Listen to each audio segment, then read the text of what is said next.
Yield. Thank you, Mr. Schweiger. Now recognize Senator Schmitt for his comments and questions. Thank you. Mr. Duda-Gupta, I wanted to follow up on a couple of things. You know, in your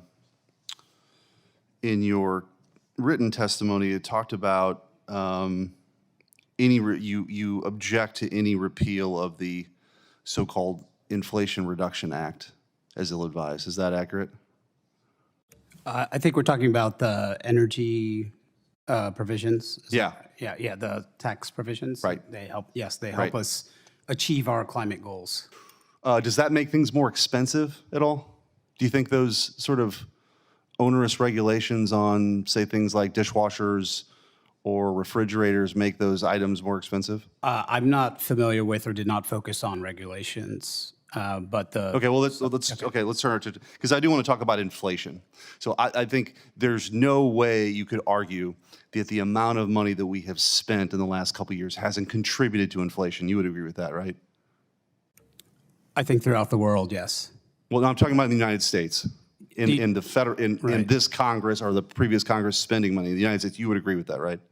I think that among other factors, there may have been more demand in the economy than the supply could meet. But in my view, it's the supply that was the challenge, especially in the pandemic. So spending has helped lead to inflation, correct? Relative to the supply challenges, yes. Okay. And you mentioned that one of your objections with any work requirements is that we shouldn't do anything to increase hardships. That was your testimony earlier, right? That's right. Does the amount of spending that the federal government undertake and thereby inflation, doesn't that lead to a hardship for lower income individuals?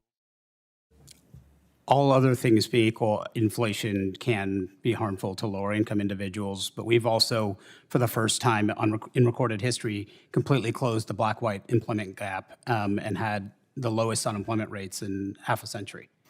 Well, I mean, you also mentioned that communities of color are usually first in, or last in, first out, right? In the labor market, yes. Right. But I want to stay on the topic of hardship. If things are more expensive for lower income individuals, if milk is more expensive or gas is more expensive, that disproportionately affects lower income individuals. You would agree with that, right? Yes. Yeah, and I think that's the challenge, right, we're facing, that the sheer amount of money that's being spent, and including in the budget that the president has submitted, $7 trillion worth of new spending, $5 trillion worth of revenue.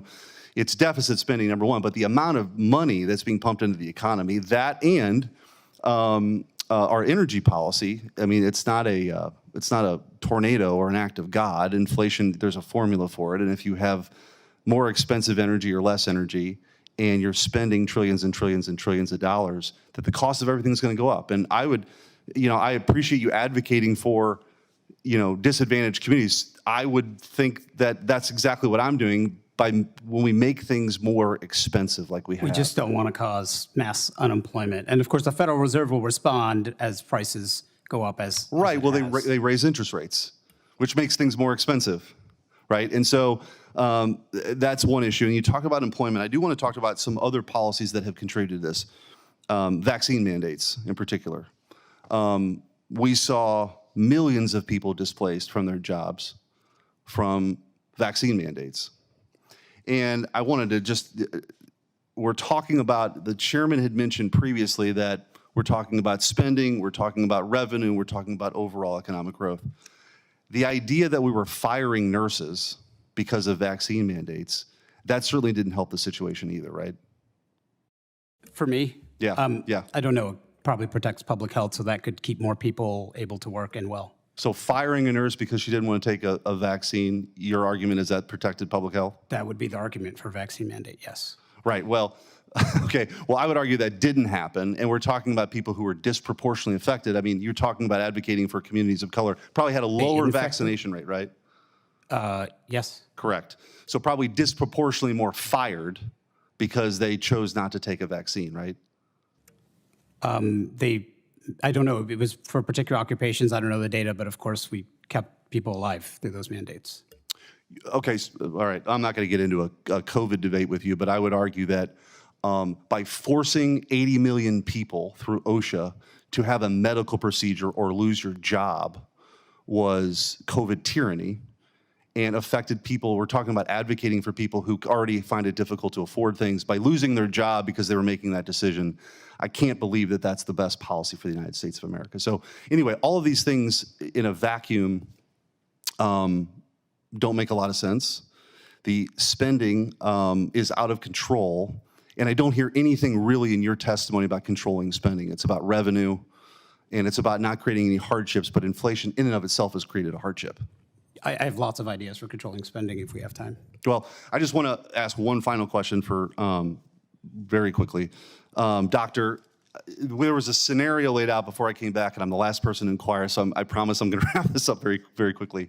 But we went through this scenario of what happens if I overspend and what happens to the credit rating and that sort of scenario.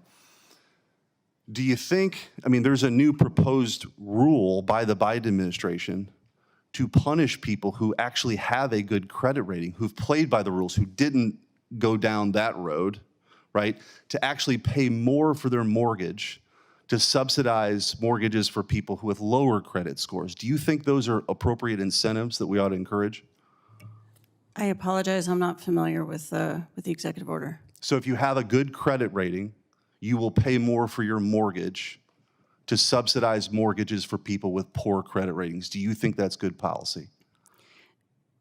So we use housing policy in this country and mortgage policy in this country in all sorts of complicated ways, and part of it is redistributive. Think about the support that we offer to FHA. So I can believe that one of the policies that we would want to incorporate into the enormous federal support for mortgages and home ownership in this country includes redistribution to spur home ownership among lower income communities. That would just be part of a panoply of Well, it's of interesting, policies. and I'll close with this.